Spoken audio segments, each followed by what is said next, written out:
One of the key areas we were talking about in the presentation was weak signals and how it's really important to stay ahead of those early signals that you see that things are changing. Those signals can be around customer ambiguity, they can be around people's behaviour. So I used an example going back to my days when I worked in hospitality, where we were standing in airports and observing people's behaviour. We were talking about how customers were getting really stressed because they didn't know whether they were going to miss their flights when they were having a meal at the airport.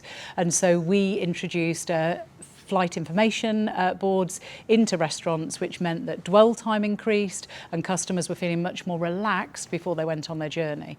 Now, when we were relating that back to housing, we were talking about understanding communities, about making sure that you're in communities at different times of the day, different days of the week, and really understanding what it is that matters to customers. You know, how are people using green spaces? Where are people going? How many cars do people have? All of those things that help define a community.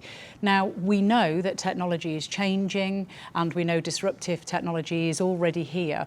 So the way we're designing our systems for the future not only need to keep us tuned in to what matters to customers in terms of needs and preferences, but also the way people want to do business with us. And that will include that disruptive technology, in particular AI, but also other technologies as well, and using different methods in particular of communicating with us.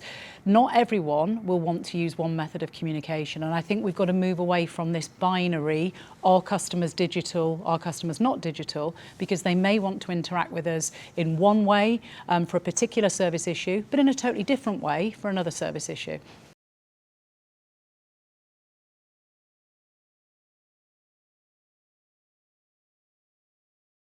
I think the housing sector is brilliant at reacting and responding.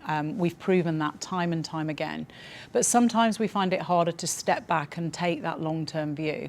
What we really need to be doing now is thinking about what needs and preferences future customers have, and customers who are coming up through maybe living in households at the moment as dependent children who could become the customers of the future, and make sure that the services that we design are future-proofed and meet those needs.